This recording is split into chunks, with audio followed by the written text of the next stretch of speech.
Hi everybody. Today we are going to reading The Lorax by Dr. Seuss. At the far end of town, where grickle grass grows, and the wind smells slow and sour when it blows, and no birds ever sing except old crows, is the street of the lifted Lorax. And deep in the grickle grass, some people say, if you look deep enough, you can still see today where the Lorax once stood, just as long as it could before somebody lifted the Lorax away. What was the Lorax, and why is it there, and why is it lifted and taken somewhere? From the far end of town where the grickle grass grows. The old Wuncler lives here. Ask him. He knows. You won't see the Wuncler. Don't knock at his door. He stays in his lurkin on the top of his store. He lurks in his limb, cold under the roof, where he makes his own clothes out of muffered moof. And on dark, special midnights in August, he peeks out of the shutters, and sometimes he speaks and tells how the Lorax was lifted away. He'll tell you, perhaps, if you're willing to pay. On the end of a rope, he lets down a tin pail, and you'll have to toss in 15 cents and a nail, and the shell of a great-great-great-grandfather's snail. And then he pulls up the pail and makes a most careful count to see if you've paid him the proper amount. Then he hides what you've paid him away in his snub, his secret strange hole in his grooviest glove. Then he grunts, I will call you by whisper-ma-phone, for secrets I tell you are for your ears alone. Slup down the slups the whisper-ma-phone to your ear, and the old Wuncler's whispers are not very clear, since they have to come down through a snurgly hose, and he sounds as if he had smallish bees up his nose. Now I tell you, he says, with teeth sounding gray, how the Lorax got lifted and taken away. It all started way back, such a long, long time ago. Way back in the days when the grass was still green, and the pond was still wet, and the clouds were still clean, and the songs of swommy swans rang out in space.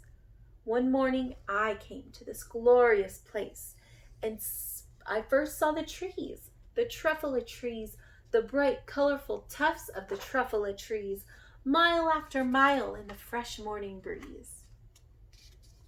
And under the trees I saw brown barbaloots frisking about in their barbaloot suits as they played in the shade and ate truffula fruits. From the rippleless pond came a comfortable sound of the humming fish humming while splashing around. But those trees, those truffula trees, all my life I'd been searching for trees such as these. The touch of their tufts was much more softer than silk, and they had the sweet smell of fresh butterfly milk.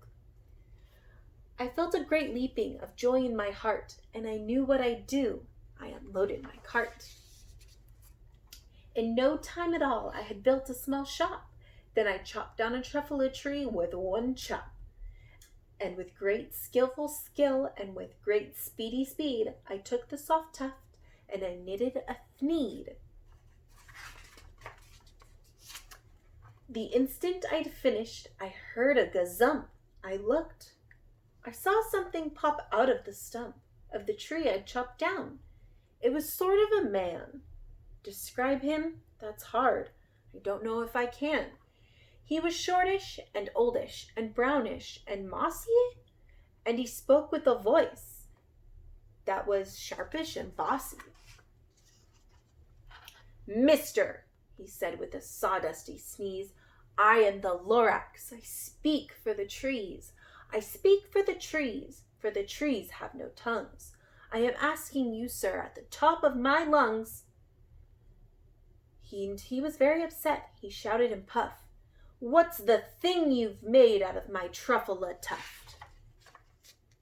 "Look, Lorax," I said, "there is no cause for alarm. I just chopped one tree. I am doing no harm. I am being quite useful. This thing is a thneed. A thneed's a fine something that all people need. It's a shirt, it's a sock, it's a glove, it's a hat. But it has other uses. Yes, far beyond that. You can use it for carpets, for pillows, for sheets, or curtains, or covers for bicycle seats." The Lorax said, "Sir, you are crazy with greed. There is no one on earth who would buy that fool thneed." But the very next minute, I proved he was wrong. For just at that moment, a chap came along, and he thought that the thneed I had knitted was great. He happily bought it for $3.98. I laughed at the Lorax. "You poor stupid guy, you never can tell what some people will buy." "I repeat," cried the Thorax, "I speak for the trees." "I am busy," I told him. "Shut up, if you please." I rushed across the room, and in no time at all, built a radiophone. I put in a quick call. I called all my brothers and uncles and aunts, and I said, "Listen here. Here's a wonderful chance for the whole Onceler family to get mighty rich. Get over here fast, take the road to North Nitch, turn left at Weehawken, sharp right at the South Snitch." And in no time at all, in the factory I built, the Onceler family was working full tilt. We were knitting thneeds, just as busy bees, to the sound of chopping of truffula trees. Then, oh baby, oh, how my business did grow. Now chopping one tree at a time was too slow. So I invented my super axe hacker, which whacked off 4 truffula trees at one smacker. We were making thneeds 4 times as fast as before, and the Lorax, he didn't show up any more. But the next week he knocked on my new office door. He snapped, "I am the Lorax who speaks for the trees, which you seem to be chopping as fast as you please. But I'm also in charge of the brown barbaloos, who played in the shade of their barbaloo suits and happily lived eating truffula fruits. Now, thanks to your hacking my trees to the ground, there's not enough truffula fruit to go round, and my poor barbaloots are getting the crummies because they have gas and no food in their tummies. They loved living here, but I can't let them stay. They'll have to find food, and I hope that they may. Good luck, boys," he cried, and he sent them away. I, the Onceler, felt sad as I watched them all go. But business is business, and business must grow, regardless of crummies and tummies, you know. I meant no harm. I mostly truly did not. But I had to grow bigger, so bigger I got. I biggered my factory, I biggered my roads, I biggered my wagons, I biggered the loads of the truffula thneeds I shipped out. I was shipping them forth to go the south, to the east, to the west, to the north. I went right on biggering, selling more thneeds, and I biggered my money, which everyone needs. Then again he came back. I was fixing some pipes, when that old nuisance Lorax came back with more gripes.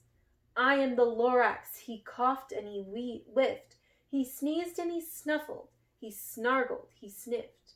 "Onceler," he cried with a cruffulous croak, "Onceler, you're making smogglous smoke. My poor swami swans, why they can't sing a note. No one can sing who has smog in his throat." "And so," the Lorax said, "please pardon my coughing. They cannot live here, so I'm sending them off. Where they will go, I don't hopefully know. They may have to fly for a month or a year to escape from the smog you've smoggled up around here." "What's more," snapped the lorist he dangered was up, "let me say a few words about Glippity Glump. Your machinery chugs on day and night without stopping, making glumpity glump, also schloppity schlop. And what do you do with this leftover goo? I'll show you, you old dirty Wunsler man, you. You're glumpling the pond where the humming fish hummed.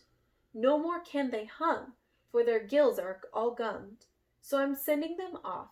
On their future is dreary.